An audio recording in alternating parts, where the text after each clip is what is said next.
Historian Larry Schmidt from the Big Blue Interactive and Gridiron Uniform Database websites joins us once again to talk about the NYC area teams of the AAFC, the New York Yankees and the Brooklyn Dodgers football franchises, and we'll hear their history and more with Larry Schmidt in just a moment. This is the Pigskin Daily History Dispatch, a podcast that covers the anniversaries of American football events throughout history on a day-to-day basis.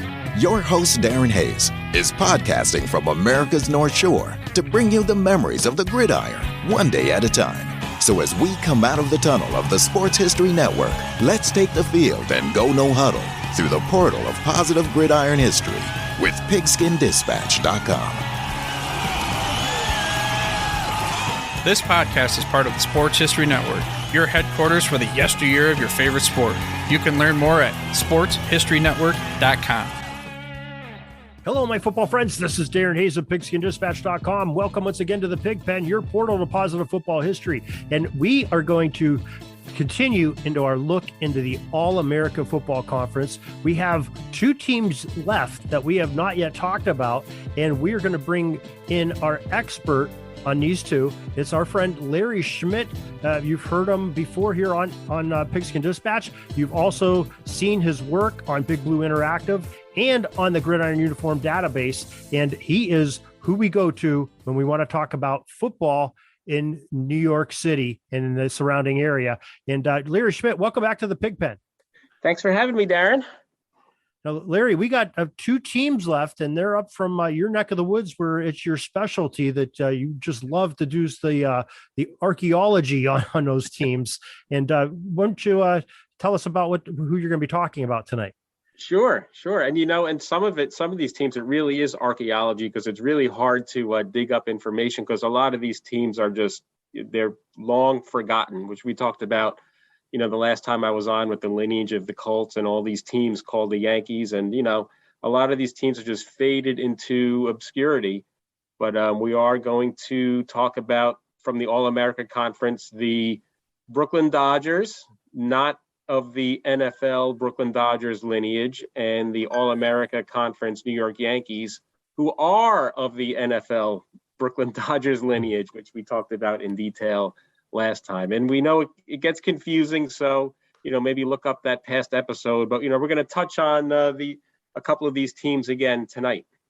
Yeah, and listeners, we are talking football, not the Brooklyn Dodgers and New York Yankees of baseball, of Major League Baseball. These are football teams that were named on sort of on a coattails of those two great baseball organizations to help get some fans in the stands, I believe is why they did it. Is that correct, Larry? Yeah, it was very common for when a football team played in a baseball stadium, they would take the name of the baseball team, which the football Giants played in the Polo Grounds with the baseball Giants. And we had several teams playing Yankee Stadium, called themselves the Yankees, and a couple of teams played in Ebbets Field, called themselves the Dodgers. And it was just common practice. In Chicago, the Bears played in Cubs Park with the Cubs, and they just, football players are bigger than baseball players, so they took the name the Bears, and it was not uncommon at all. Okay. So and the Washington Redskins were originally the Boston Braves, because they played in the same park with the Boston Braves. And the Pittsburgh Steelers are once the Pittsburgh Pirates. With the Pittsburgh Pirates. So it's not unusual. It is confusing, but it wasn't unusual. It happened quite a bit back then. Now, is that also the case? I mean, the listeners can't see it, but behind you have a New York Giants, looks like a giant bottle cap. Would that be the same thing with the New York Giants naming themselves after the New York Giants, who are now the San Francisco Giants baseball team? That's right. Yeah, because the San Francisco Giants they go back to the 1800s, and so did the baseball Dodgers. I mean, they started playing baseball in the 1800s, and the football team started to play in the 1920s. And that bottle cap, by the way, that was a gift from my son a couple of years ago. Well, it's definitely pretty cool. It's definitely a focal point here in the video that I'm seeing. So pretty neat. That's for sure. So where would you like to start on these great teams? Well, being that I'm a Brooklyn native, why don't we start with the Brooklyn Dodgers of the All-American Conference? And they were not a terribly successful team. They only competed for 3 years, and they were actually the first entry in from the New York in the All-America Conference. They were originally owned by William Cox, who was once owner of the Philadelphia Phillies in Major League Baseball, but he was removed from Major League Baseball in 1943 because it was found that he was gambling on baseball while owning the Phillies. So he was barred from baseball. But there was a couple of years later, there was a startup football league. So he signed on and he was going to host football at Ebbets Field. And he named his team, of course, the Dodgers. And their first season, they did not have, they only won 3 games. They were 3-10-1. And you knew right away that they were going to struggle because in their first season, they had 3 head coaches. They started the season with Dr. Mal Stevens. He was 1-4-1 in his 6 games. And depending on what you read in the papers, he was fired or he resigned. And in some places, it was reported as a resignation because not only was he the head coach, he also owned 10% of the team. So technically, he couldn't be fired, but he resigned as head coach, but he retained his 10% interest in the team. So they had an interim coach for 1 game, Tom Scott. He was actually 1-0. He won his 1 game. Maybe they should have held on to him. But they had intended to hire Fred Linehan, but he turned down the job in the middle of the week. And there was a near revolt by the Dodger players. They were going to claim mistreatment, and some of them were threatening to jump over to the NFL. There was an emergency meeting held by the owner, Cox, and he ended up finding a coach who had no affiliation with the team at all.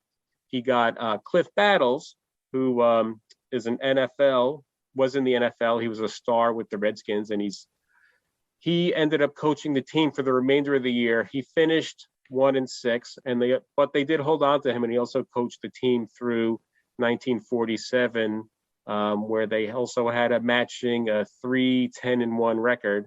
And then after 1947, Cox sold the team. Battles was fired as coach, and they actually became owned by Branch Rickey, who also owned the baseball Dodgers. So he owned both teams playing in Ebbets Field that year. And they hired Carl Voiles as the head coach. And the team actually got worse. They finished the 1948 season 2-12. So Branch Rickey had enough, and he folded up operations, and the Dodgers franchise was then absorbed into the All-America Conference Yankees organization. So the Yankees, sometimes you would see them in the newspapers referred to as the Brooklyn New York Yankees, or sometimes it was just the New York Yankees. But they were the New York Yankees, and they had some Brooklyn players. Okay, very, very interesting. One thought that went through my head as soon as you said that Branch Rickey took over a struggling team, I'm sitting there thinking, man, if you could have grabbed Jackie Robinson, who was also a great football player at UCLA, because he's the one that hired Jackie Robinson, signed Jackie Robinson as the first African-American player in the majors, if I'm not mistaken, correct? Yes, okay. Yes, he was. And, so the Dodgers, they only had one truly notable player, and that was Glenn Dobbs. He was their tailback, quarterback, halfback, and also punter, and he was a defensive back. Believe it or not, in 1946, despite the Dodgers, being a bad team, finishing 3-10-1, Glenn Dobbs was actually voted the most valuable player of the All-American Conference that year. He led the All-American Conference in passing attempts, in completions, in passing yards, in punt return yards, and he led the league in interceptions. He had 15 interceptions playing defense. He was do-it-all. He was obviously proficient in all 3 phases of the game: offense, defense, special teams. He did it all. Punted, returned punts. He was picking off passes. He was throwing touchdown passes. He led the team in rushing and passing. And I guess, the Dodgers had a reputation of being a one-man team. It was Glenn Dobbs and 10 other guys. So unfortunately, the next year, only 2 weeks into the season, Dobbs was traded away. And part of the reason, at least in the papers, they were describing it as the Dodgers trying to balance out their talent, trade their star player, and get back a couple of good players and kind of balance out the team. It didn't quite work out that way. And it was sort of a complicated 3-team deal. It was between the Dodgers, the Los Angeles Dons, and the Chicago Rockets. So the way it went down was the Dodgers traded Dobbs to the Dons, and they got Angelo Bertelli, quarterback, in return. And then they traded Bertelli to the Chicago Rockets for Bob Hornschmeyer. And part of what played into that was the Dodgers were playing single wing football, and the Rockets were playing out of the T formation. And Bertelli was a T quarterback. They needed a T quarterback, which is why they got him from the Dons. And when the Dodgers traded Dobbs to the Dons, they actually weren't quite sure what to do with him because Dobbs had never played in the T. He played single wing in college, and he played single wing with the Dodgers. So his first season, which was 12 games, they played a 14-game schedule. They tried him in a couple of spots. They played him at end. They played him at halfback. He played a little bit of quarterback, but he was a very tall player, and the Dons coaches thought he was too tall to play the T formation quarterback under center, that his body type was better skilled to being the tailback, which would be a few yards back. It was kind of similar to a shotgun formation, what you would see today, where he was back from the center. But then his first full season with the Dons in 1948, he actually had a good year. He finished third in the league with 21 touchdown passes. He was behind Frankie Albert from the 49ers, led the league. I think he had 29. And then, of course, Otto Graham, I think, had 25 touchdown passes, and Dobbs had 21. So eventually he became a pretty decent T formation quarterback. But the other thing about that trade, where you see some conflicting stories in the papers, was that the day of the trade was announced, the New York Daily News, because clearly out of all those players, Dobbs was the best player, and the Dodgers gave up the best player. They gave him to the Dons. And the Daily News speculated that money was part of the deal because the Dodgers were really struggling. The Yankees were doing pretty well, and the Giants, of course, were the established team. And the Dodgers were really struggling for attendance and for notice, coverage in the press. They were treated like the third-rate team in the league or in the city. And the Dons were doing pretty well in Los Angeles. They were drawing some big crowds, and because the Rams had just moved to Los Angeles from Cleveland in 1946, so the Rams had no footprint. I mean, both teams were starting from scratch, and the Dons just got this star player, and excuse me. So the New York Daily News was speculating that cash was part of the deal. They got some money to help keep themselves solvent from the Dons. And the Los Angeles Times the next day said there was no money involved in the deal. And it was a day or two later, the New York Daily News said cash was part of the deal. So depending on maybe what city you're from and which paper you think is more credible, the Dodgers may or may not have gotten some sort of financial assistance from the Dons as part of that deal as well. But 2 years later, the Dodgers went after another ownership change. They dissolved and they became part of the All-America Conference Yankees. Okay. Now, I would almost say I believe more of what the paper that said that they got some cash, because sit there and you think about the ownership that the Dons had. You had some big players in Hollywood, including actors and singers and producers, and there's a lot of money being shoveled into that. Yeah, they did, and they were drawing big crowds for the 49ers. They had the West Coast rivalry, and that's something that the Rams didn't have. I mean, they're the furthest team west, other than the Rams, was the Green Bay Packers. Right. That's right. They were the Los Angeles Rams when they moved from Cleveland were the first NFL team west of the Mississippi, I believe. Yeah, that was part of, the AAFC, part of their strategy when they were setting up the league was they noticed that the NFL was very regional. It was in the Northeast and the upper Midwest. There was no team further south than the Redskins in Washington. So the All-America Conference put a team in Miami. And there was no team further west than Green Bay. So they put two teams on the West Coast, the Dons and the 49ers. Because, after the war, air travel was becoming much more prevalent. Prior to that, part of the reason the NFL was so regional was teams were still traveling by train. So it was very, very difficult to travel across the country by train. Yeah, and you had a bunch of trained pilots at that point too when the war was over. That's right. They had nothing to do. Some were playing football, and then some of them were flying football teams from the East Coast to the West Coast and back and forth. Yeah, definitely an economy stir there and a technology stir. The war, unfortunately, has to go through a war to have those accomplishments happen. So very interesting. Yeah. Okay. And, the end of the war was a big part of the reason this league started, because all of a sudden there was a surplus of players. The NFL, they did what they had to do to get through the war years. They were losing so many players. They shortened the schedule. They decreased roster size. You had teams merging. You had the Cleveland Rams suspended operations for 1 year.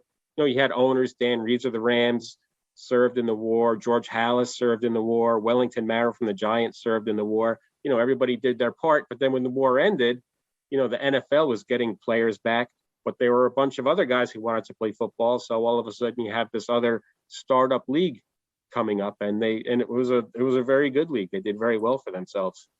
And you had a lot of servicemen that played a lot of football at the different bases and camps that they were in and playing at a pretty high level, and including some of those gentlemen you just talked about. And a guy named Paul Brown was at a couple of those too, and took a few players from that and built a pretty good team there in Cleveland. He sure did, and put them in the Hall of Fame. And I'll tell you what, while I was researching this, I found out this really interesting nugget that I had never known about before. But the Great Lakes naval team that was coached by Brown and had Buddy Young and Marion Motley and Bill Willis, they were regarded as the best team in North America at that time.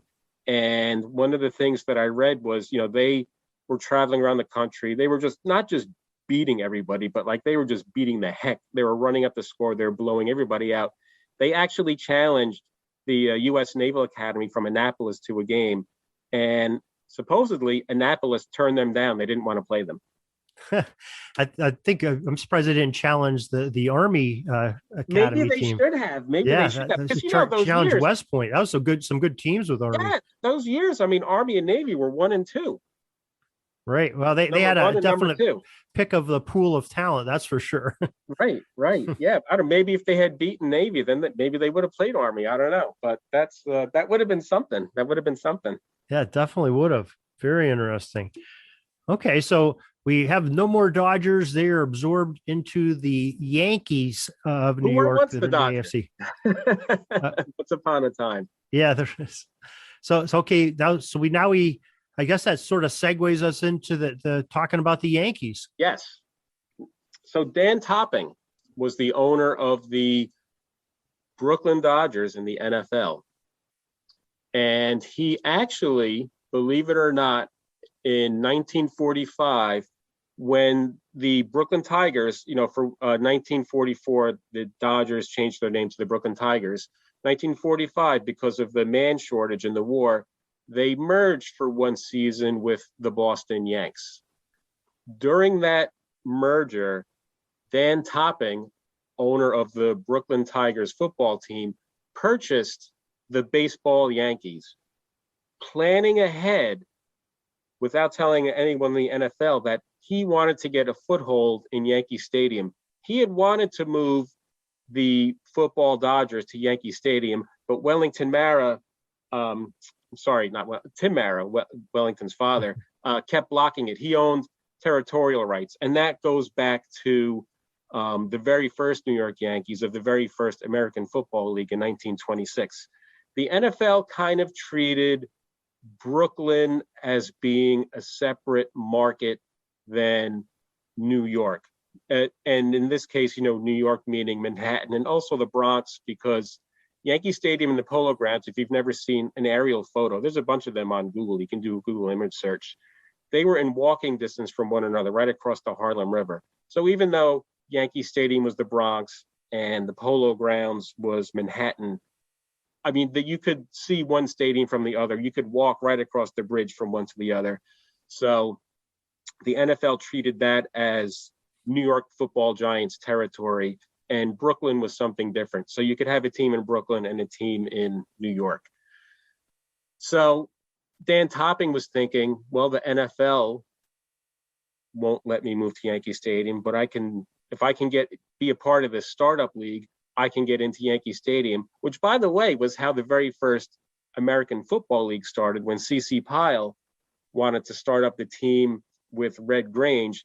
They first petitioned for entry into the NFL. The NFL denied it. So C.C. Pyle started that American Football League just so he could get Red Grange into Yankee Stadium. So here you are, 20 years later, it's something quite similar happening again. You have a startup league with an owner trying to get his football team into Yankee Stadium. So once that was announced in December 1945, that just started a whole firestorm in the NFL. The owners were very upset that they were losing a charter franchise, because originally the Brooklyn Dodgers were the Dayton Triangles, jumping leagues. Elmer Layden, who was the commissioner of the NFL, again, depending on which newspaper you read and who you believe, either his contract was not renewed, it may or may not have been expired in January 1946. I've also read an article or two saying that Elmer Layden resigned, but the NFL owners were very unhappy that the Brooklyn Tigers were jumping leagues to the All-America Conference, and they wanted a stronger owner who could get involved and, get down and dirty with this impending war between two leagues, which is what was going to end up happening. With every time there's two leagues, player salaries go up because they're bidding on the same talent and they're competing for star players. So Elmer Layden was replaced by Bert Bell. And Bert Bell's first order of business, which we were just alluding to a minute or two ago, was negotiating the relocation of the Rams from Cleveland to Los Angeles, because the NFL was panicking. Oh my God, they have two teams on the West Coast. We don't have anybody out West. So they shipped the Rams, who had just won the NFL title in 1945. They put them in Los Angeles to compete with the Dons. Yeah, we've had Bert Bell's son, Upton Bell, on. He's a good friend of the program, and we've consulted with him on some other things. And Upton talked quite a bit about that. Of course, he was quite young when that all happened, but he might not even been born at that point. Well, he had to have been born, but he's quite young. But he told us how his father not only had that issue, he had the betting scandal right before the NFL championship game that year. Right. The moves to the West Coast. He had a lot of things going on, and really did a fine job under all the circumstances he was thrown into. So he was thrown right into the fire. It wasn't easy. Yes, I think some of the things that maybe Layden either stepped down or was dismissed was probably some of that stuff was brewing long before that. And, somebody was catching wind of it, and somebody had to do something about it. It ended up being Bert Bell. Yeah. They were a couple of the things that I read said Elmer Layden wasn't a bad commissioner. He was just too nice of a guy. For that kind of with a rival league, he just wasn't strong enough to get involved in some of that stuff. Yeah, he was probably another one of those guys, because of course Elmer Layden was one of the four horsemen of Notre Dame. Yep. And we know how the NFL like to use those big names to have as their head. Jim Thorpe and the All-America Conference countered with Jim Crowley. Right. That's right. So we have the commissioners are changing. The Dodgers are switching leagues, and we're sort of things are becoming quite tranquil now that the AAFC's in bed. No, not at all. Not at all. Oh, okay. So the Yankees, wanted to make a splash. So for their head coach, they hired Ray Flaherty, who was a star player with the Giants. He was the first NFL player to have his number retired, number 1 by the Giants. And he won 2 NFL titles coaching the Washington Redskins.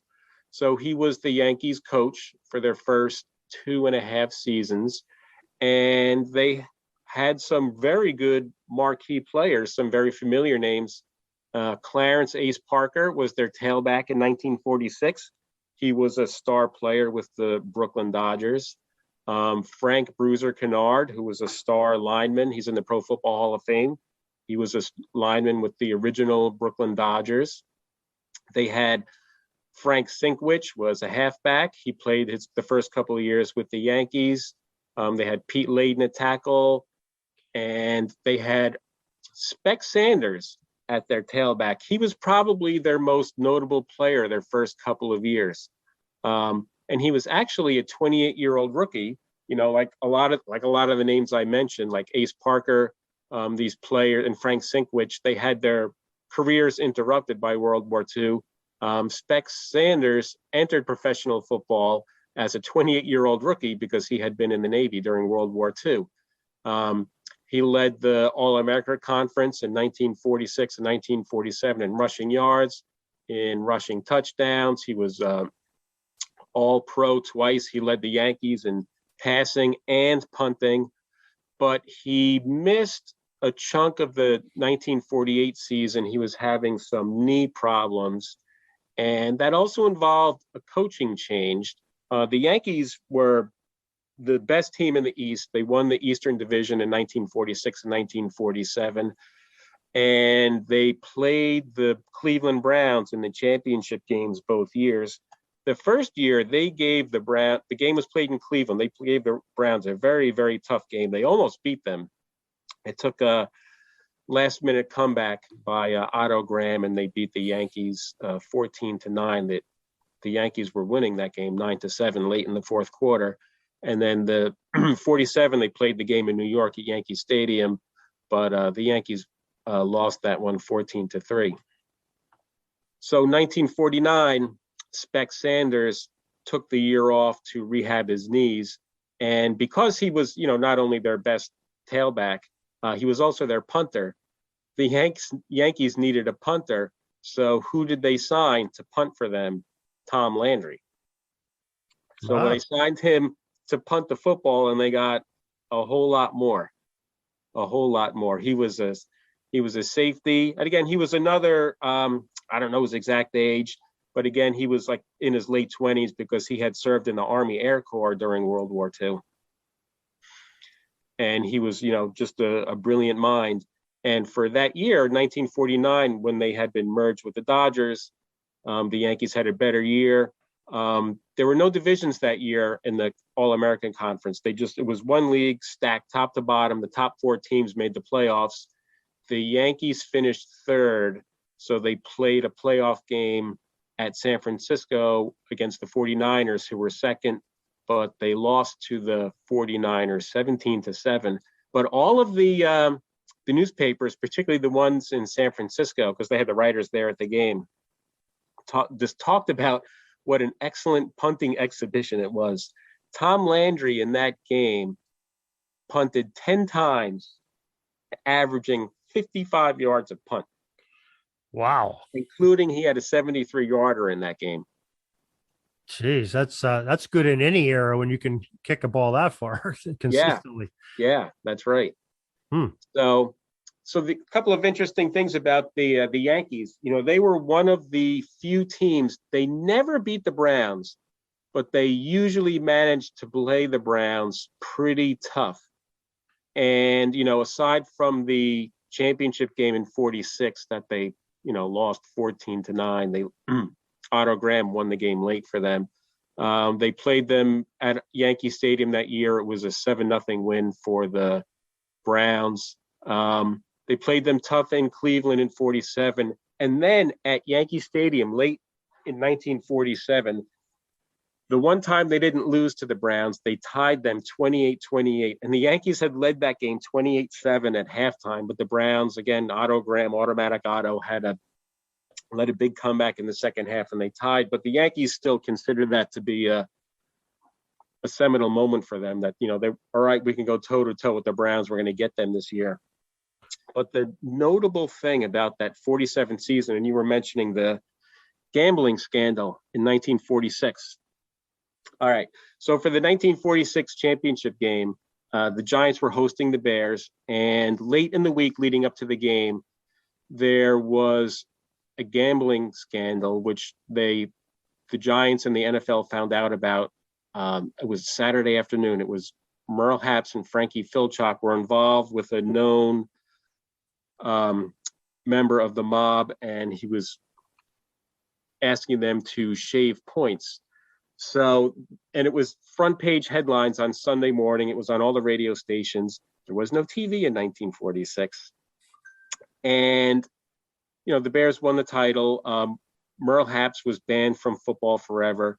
Frankie Filchock wasn't, but he ended up playing a number of years in Canada, and he played really well. And then in the 50s, he came back and he played one part of a season with the Chicago Cardinals.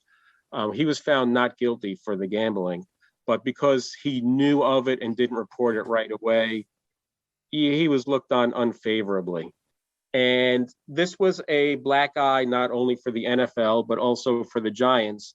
And with the ascendancy of this startup league and the Yankees having a good team and playing well against the Browns in the championship game, all of a sudden, football fans in New York started looking across the Harlem River to Yankee Stadium.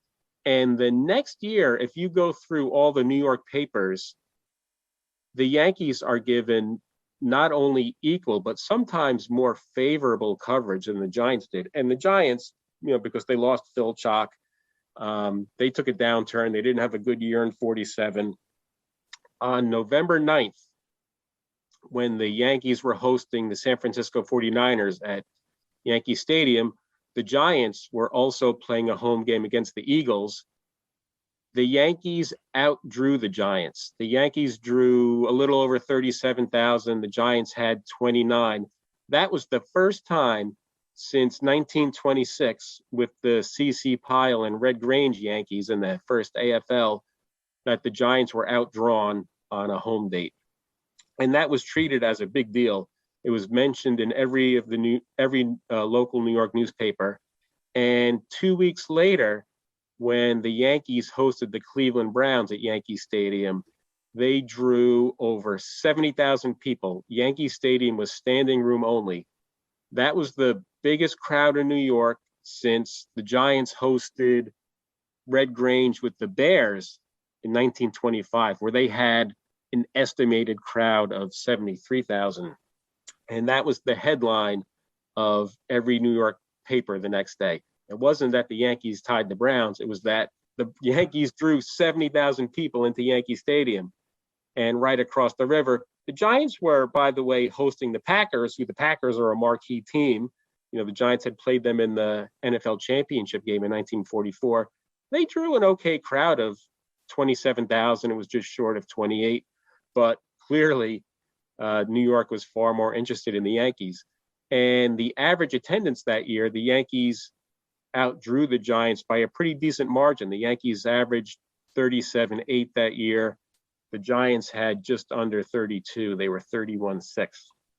And I'm just picturing in my mind somewhere in the Chicago area, there's Arch Ward just rubbing his palms together saying, oh, I knew we could get the NFL. He probably thought he had him licked then. Of course, the Rockets weren't having that kind of success against the Bears and the Cardinals, but, he was doing pretty good in New York.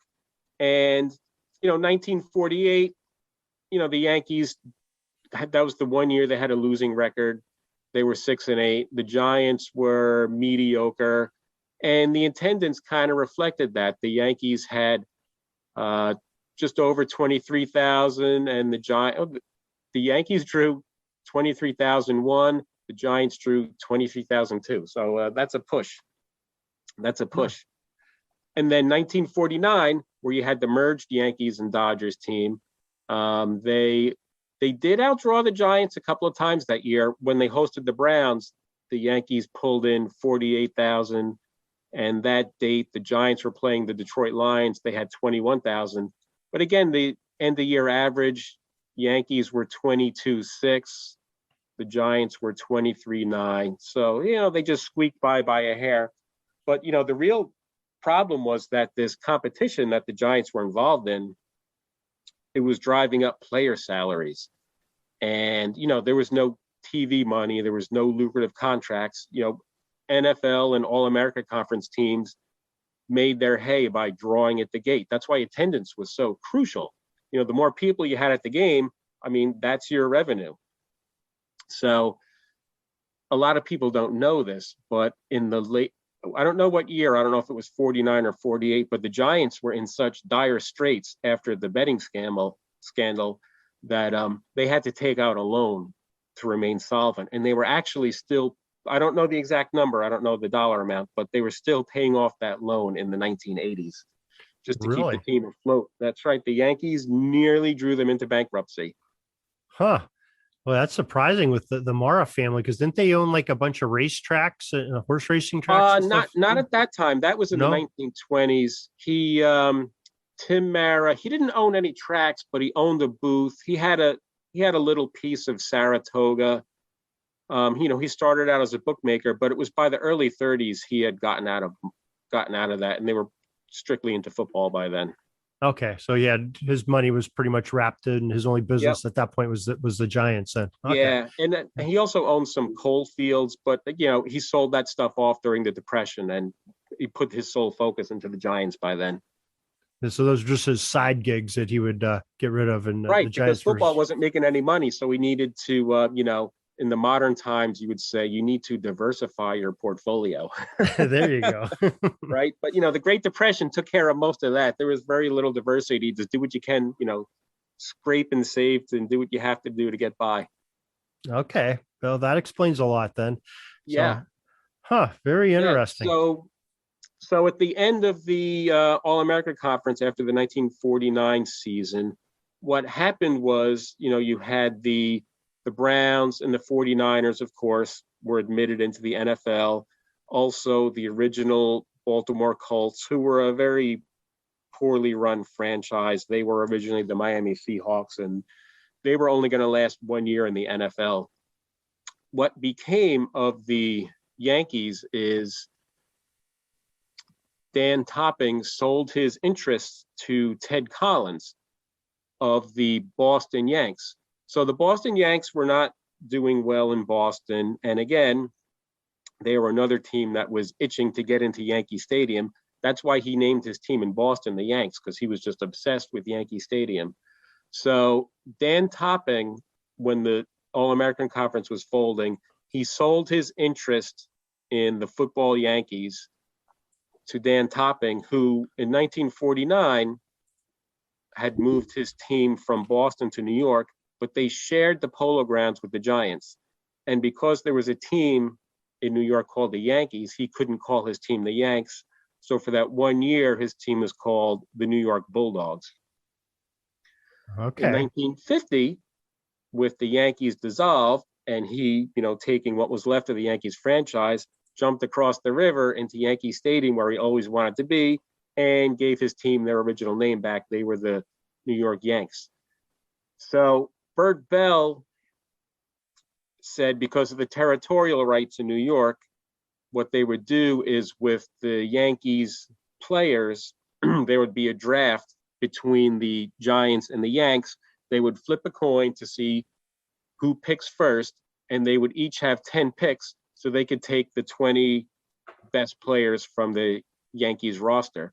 So the New York Yanks won the coin toss, and they took Buddy Young, who was a very, one of their marquee players after Speck Sanders left. He was an excellent back. He wasn't the first African-American player in the All-America Conference, but he was the most notable one in New York. The Giants had Emlyn Tennell, but he wanted a famous Yankees player playing in Yankee Stadium to help draw fans.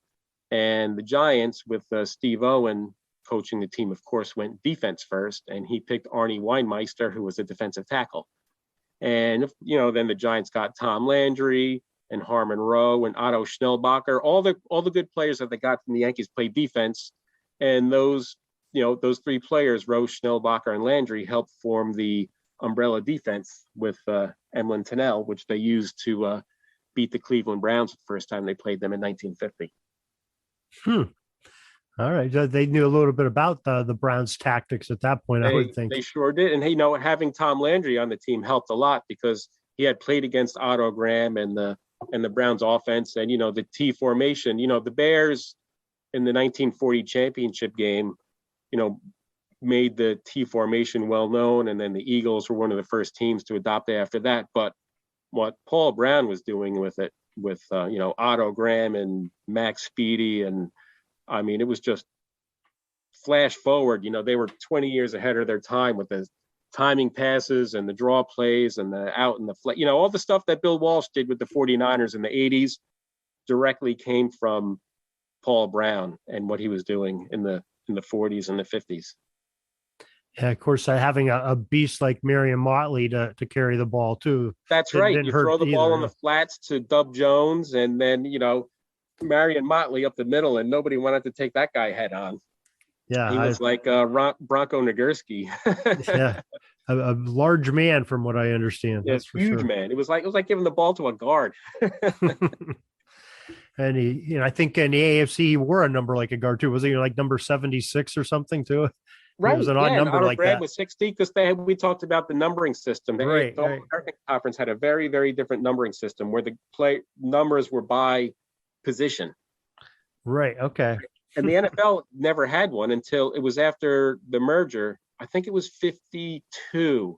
Yep. They had the first numbering system, which is, it was very close to what we see. It's been refined and modified a couple of times, but that was basically, what we've come to know, where quarterbacks would be, 1 to 19, because Otto Graham switched from 60 to 14 and Marion Motley wore 32. Yes. After he wore his big number. The original 32 for the Browns. That's right. Or That's at least right. The before original Jim Brown, good running back Marion 32. There might have been a 32 before that, but not as good as those two were running the ball, that's for sure. That's right. So, hey, that is some great stuff. And, appreciate that. Now, what do you have anything that we can see that you're working on either at Big Blue Interactive or Gridiron Uniform Database? Well, I'm still working on my article for the 90 Giants for Big Blue Interactive. It's been taking me longer than I expected, but I've had a lot of stuff going on. And one of which has now been, we teased it a couple of times here for the Gridiron Uniform Database about this big reveal that was coming. We've been introducing the Canadian Football League. We've been working, Bill and Tim and I, doing a lot of research, going through newspapers north of the border and digging up what we can on the Canadian version of football with 110-yard field and 12 players per side. And you can win a game 1-0 in Canada, believe it or not, like a hockey game. Right. With the and playoff games can end in ties in Canada. And it's just this whole interesting world. And the uniforms are cool too. And one thing that you'll see on the Gridiron Uniform Database, you'll know that all of our teams, whether they be NFL, All-America Conference, the different AFLs, every team is shown every jersey is shown with the number 11. That's not the case in the CFL database because, as Bill pointed out, he did a really nice blog when he introduced it. For some reason in Canada, they really preferred big numbers. Everything is double player 40s, 50s, 60s, 70s.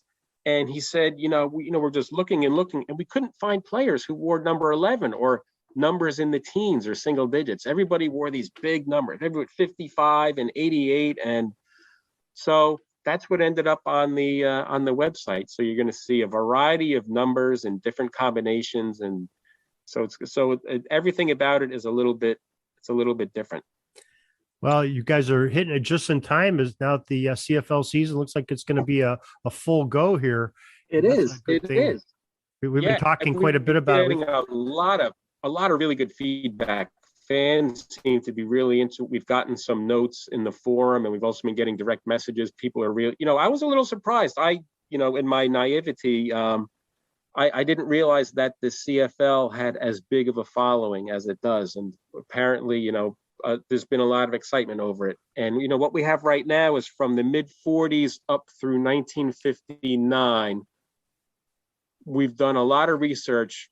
Bill is just catching up with some of the graphics, and I believe his plan is to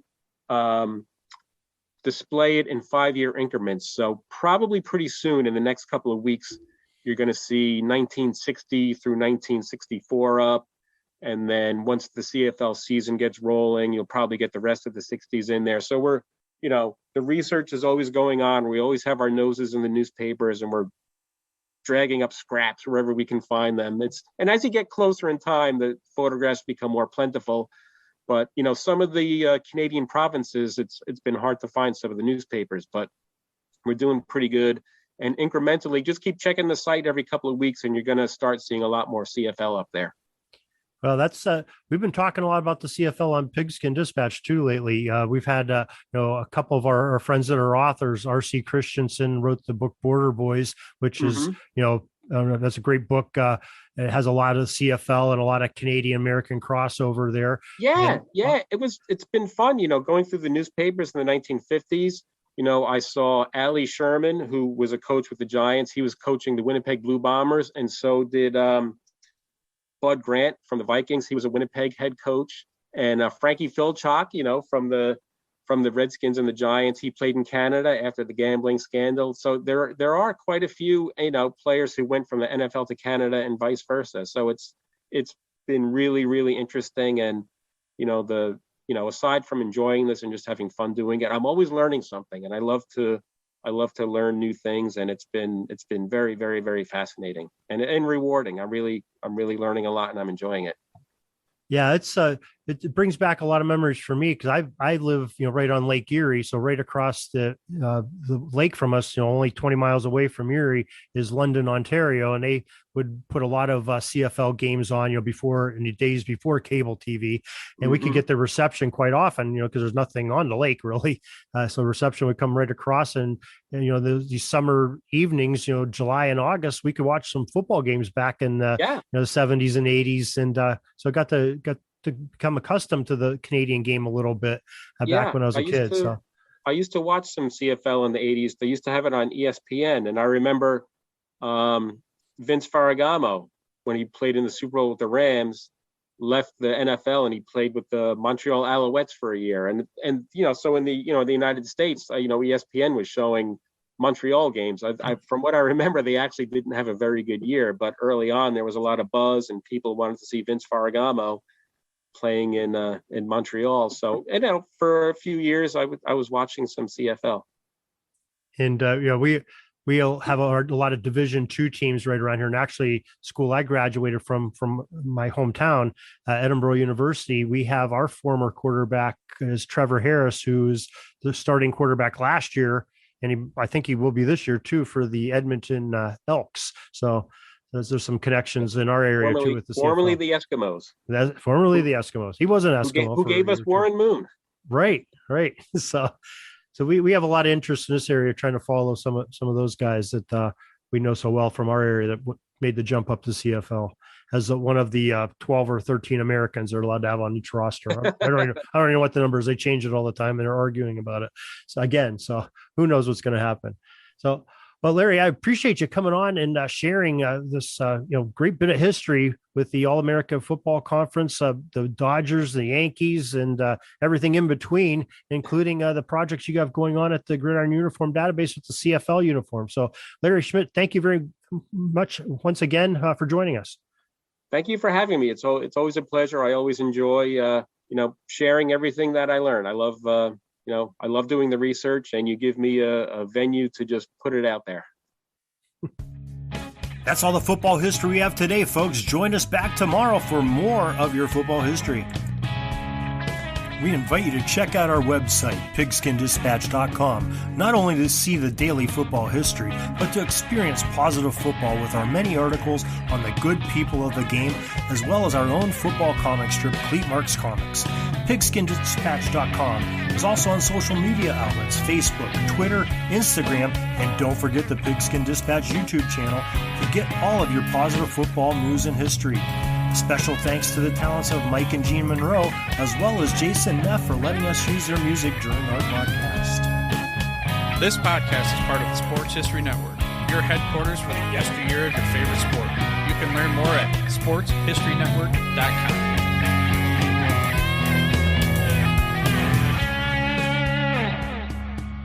Are you having a hard time figuring out what to get Dad for Father's Day? You should check out Row 1 Brand's Vintage Pictorum Gallery. They have America's best sports art. With over 7,200 historic sports prints, you're assured to find something unique for Dad this Father's Day. Instead of a boring old tie, get him a historic baseball photo taken by Henry High Sandom at the historic Polo Grounds Stadium in New York City during the 1894 Temple Cup. Or, if he's an NFL buff, check out the 1963 vintage NFL poster. These are so good looking that you'll be amazed how they turn out. Shop now at sportshistorynetwork.com/row1 and save 15% off your order.